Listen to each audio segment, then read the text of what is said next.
Olá, povo de Deus, quarta-feira da terceira semana do Tempo Comum, 27 de janeiro de 2021. A nossa reflexão de hoje é a partir de Hebreus 10, de 11 a 18 e Marcos 4, de 1 a 20. A carta aos Hebreus, que voltamos a ler, toca num tema bastante espinhoso e difícil, o tema do sacrifício. Os católicos referem-se à Eucaristia como sacrifício, o que muitos de nossos irmãos protestantes negam, por causa da afirmação de que houve um único sacrifício, aquele realizado por Cristo, como afirma nosso texto de hoje. Tal conflito só se resolve tendo por base um conceito dinâmico de memorial. De fato, não fazemos novo sacrifício, nem temos nada de novo para oferecer a Deus. O que fazemos na Eucaristia é memorial.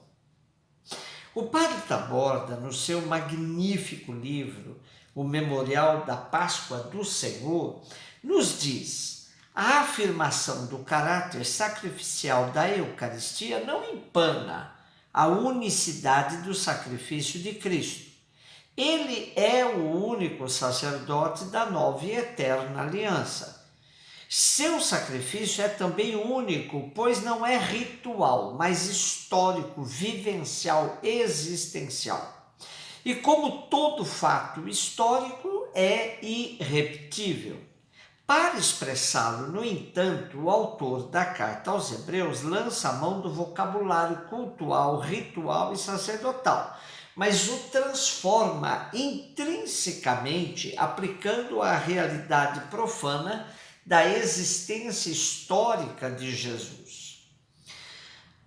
A constante referência ao culto levítico serve para distanciar-se dele e mostrá-lo superado pelo culto histórico realizado por Jesus, que culmina em sua morte de cruz. Como acontecimento histórico, com todos os horrores das torturas a que são submetidas pessoas condenadas como malfeitores, o sacrifício de Cristo é absolutamente irrepetível. Aconteceu de uma vez para sempre e, com isso, aboliu todos os demais sacrifícios. Desta maneira, Cristo é o fim do sacerdócio e dos sacrifícios, como o é da lei. Fim significa, ao mesmo tempo, término e meta. Nesse sentido, Cristo é o fim e a realização de todo o sacerdócio, e sua vida culminando na cruz e na ressurreição. É o fim e a realização de todo o sacrifício. Nessa condição, são desnecessários novos sacrifícios, pois por sua vida realizou definitivamente e escatologicamente a pretensão de todo ato sacrificial, apresentar-nos a Deus e sermos acolhidos com um olhar benévolo.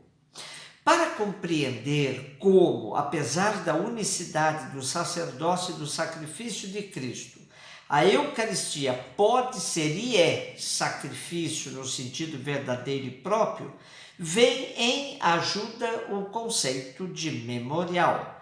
Ele permite que se veja a Eucaristia como totalmente relacional ao sacrifício da cruz. É sacrifício porque memorial, é sacrifício porque é sacramento do único sacrifício. Marcos 4, de 1 a 20. Continuamos nos servindo do exegeta Fritz Leo Leitzen-Days. Antes, mergulhemos na cena do nosso texto de hoje. Jesus volta a pregar ensinando à beira-mar. Uma grande quantidade de gente o escuta. Pressupõe-se a presença dos discípulos junto a Jesus, que, realizando seu desejo, lhe prepararam um barco. Jesus então fala do barco, estando a multidão à margem do mar. Nesse contexto, Jesus conta-lhes uma parábola. Na parábola do semeador se apresenta a imagem de base que domina os textos que virão a seguir. O crescimento do grão nos campos, desde o livro de Gênesis, foi ligado à força de Deus que dá vida e fruto, milagrosamente, a uma pessoa que conhece as forças escondidas da natureza. Desde os profetas, a ação da palavra de Deus no povo e em sua história se compara com a semente que cresce. Assim, o significado simbólico dessas imagens fica claro. Se trata da chegada do reino de Deus, que Jesus anuncia e se vai tornando realidade com seus discípulos e enviados.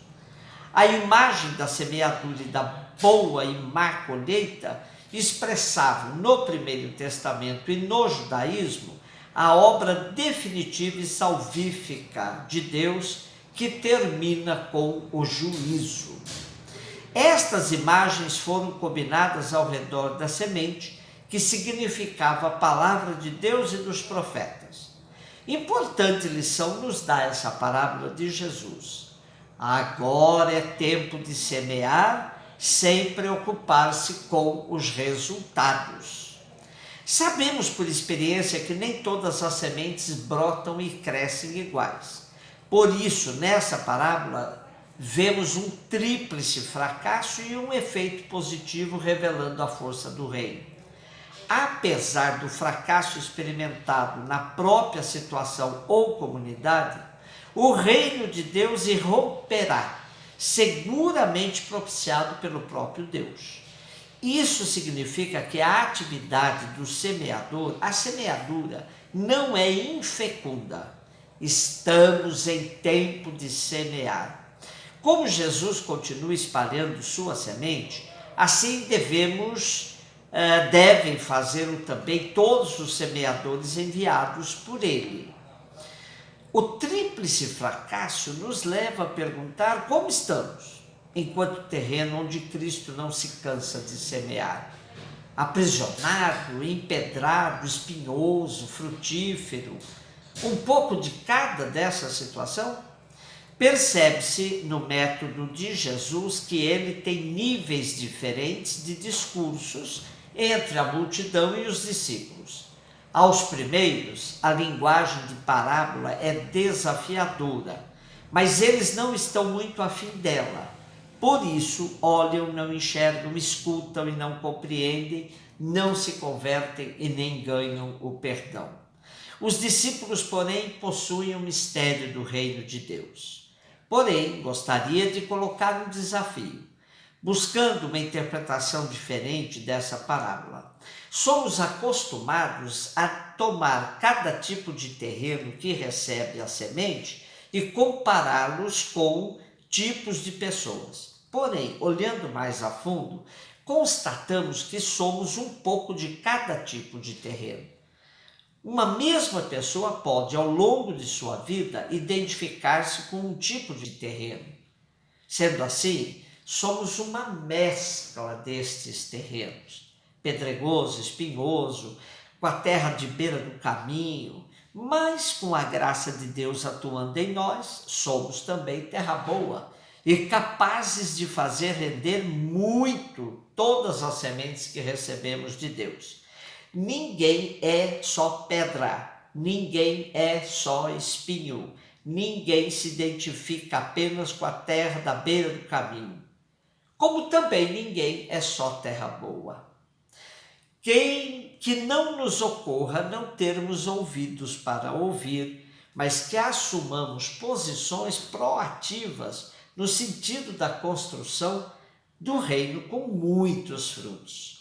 Como somos um pouco de tudo, cuidemos para que a dimensão boa de nossa existência se sobreponha ao nosso lado sombrio e obscuro. Quantos desafios recebemos em nossa vida cristã? Sermos terra boa, sermos sal, sermos luz. Sigamos a Jesus, pois ele nos garantiu: quem me segue não anda nas trevas, mas terá a luz da vida. Um beijo no seu coração.